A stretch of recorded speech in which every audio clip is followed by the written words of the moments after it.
राधे राधे। अब तक आप लोगों को बताया गया कि ये मनुष्य शरीर बहुत दुर्लभ है। भागवत में भी विदेहराज नेमि कवि नाम के योगेश्वर से कहते हैं कि महाराज, दुर्लभो मानसो देहो देहि नाम क्षण भंगुर तत्रापि दुर्लभम मन्ने वैकुंठम प्रिय दर्शनम। 11वें स्कंद के दूसरे अध्याय का 29वां श्लोक कि हे महाराज, ये मनुष्य शरीर बहुत दुर्लभ है। इतना ही नहीं, क्षण भंगुर है, मतलब किसी भी क्षण में जा सकता है।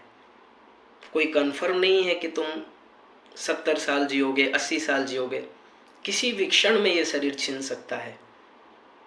और इससे भी दुर्लभ चीज है कि कोई वास्तविक संत मिल जाए, कोई बताने वाला मिल जाए, सही मार्गदर्शक हमको मिल जाए कि हमको क्या करना चाहिए, हम उसे कैसे प्राप्त कर सकते हैं, ये बताने वाला कोई मिल जाए।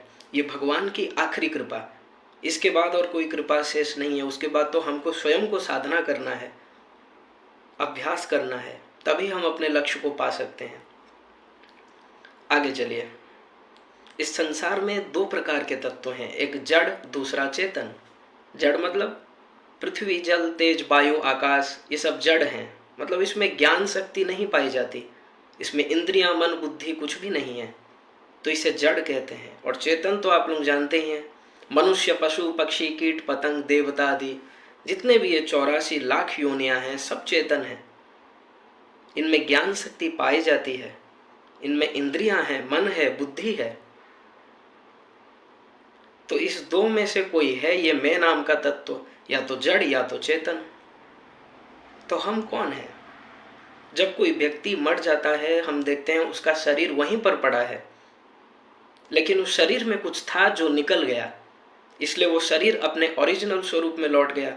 क्योंकि शरीर पंच महाभूत का है और मृत्यु के बाद इसी पंच तत्व में मिल जाता है। लेकिन उस शरीर में कुछ ऐसा है, जब तक वो था तब तक हम सब वर्क कर सकते थे, और जैसे ही वो चला गया, शरीर जड़ हो गया, अपने ओरिजिनल स्वरूप में आ गया। वही मैं नाम का तत्व है जो निकल गया शरीर से। जैसे एक उदाहरण से समझिए, एक दीपक है, एक कमरे में आप उस दीपक को जला दीजिए। पहले वो कमरा अंधेरा था, और जैसे ही आप दीपक रख दिए तो उजाला हो गया, प्रकाशित हो गया, और तुरंत उस दीपक को उठाकर, उस कमरे से उठाकर दूसरे कमरे में रख दीजिए तो वो कमरा पूर्ववत अंधेरा हो गया। ठीक इसी तरह ये मनुष्य शरीर, इस शरीर में जब तक वो आत्मा, जब तक वो चेतन है, तब तक ये शरीर वर्क कर रहे हैं, हमारे इंद्रियां, मन, बुद्धि सब वर्क कर रहे हैं। और जैसे ही वो शरीर छोड़कर निकल जाता है, ये शरीर अपने जड़ स्वरूप, अपने ओरिजिनल स्वरूप में आ जाता है। ये हमारा रोज का एक्सपीरियंस है। रोज हम देख रहे हैं कि जड़ पड़ा है, चेतन निकल गया, फिर भी हमको ये बोध नहीं हो पा रहा है कि हम कौन हैं। इससे बड़ा आश्चर्य और क्या है। भागवत में उद्धव ने भगवान से प्रश्न किया कि महाराज, सबसे बड़ा मूर्ख किसे कहते हैं, सबसे बड़ा मूर्ख कौन है?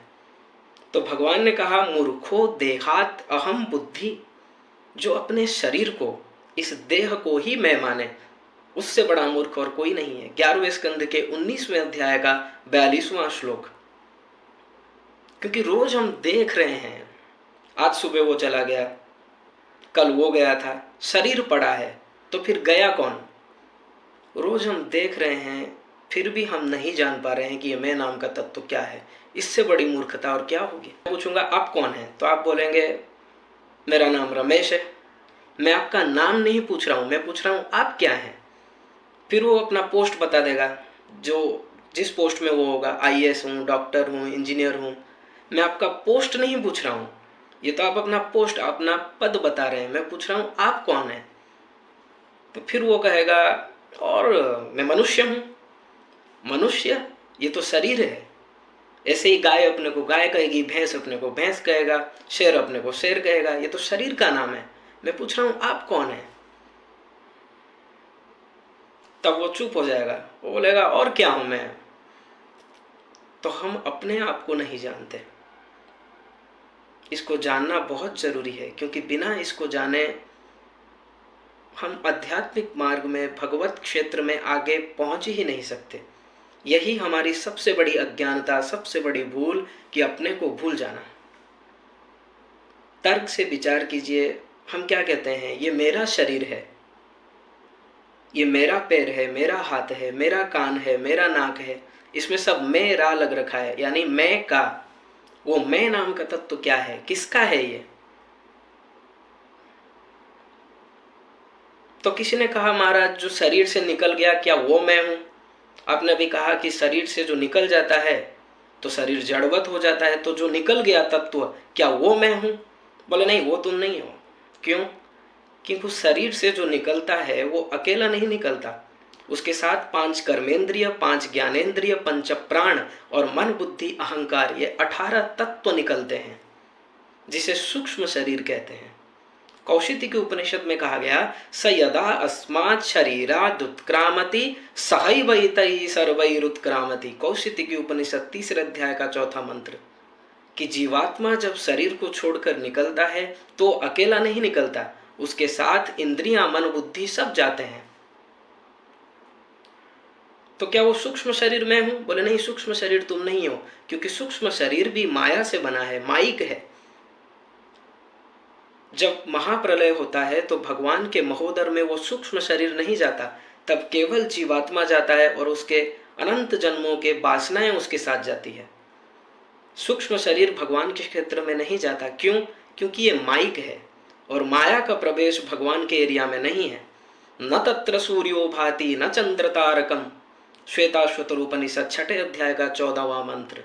भागवत भी कह रहा है, विलच्यमानया यस्य स्थातुम इक्ष्यापथे मुया, 2 स्कंद के 5वें अध्याय का 13वां श्लोक। मायाम परैत्यभिमुखे च विलज्यमाना, भागवत 2 स्कंद के 7वें अध्याय का 47वां श्लोक। मायाम व्युदस्य चित शक्त्या कैवल्ये स्थित आत्मनि, भागवत 1 स्कंद के 7वें अध्याय का 23वां श्लोक। भगवान के एरिया में माया नहीं जा सकती, माया डरती है भगवान के एरिया में जाने के लिए, विलज्य। इसलिए हम सूक्ष्म शरीर भी नहीं है। तो फिर हम क्या हैं? ये हम अपने मन बुद्धि से नहीं जान सकते। क्यों नहीं जान सकते, ये फिर बताया जाएगा। राधे राधे।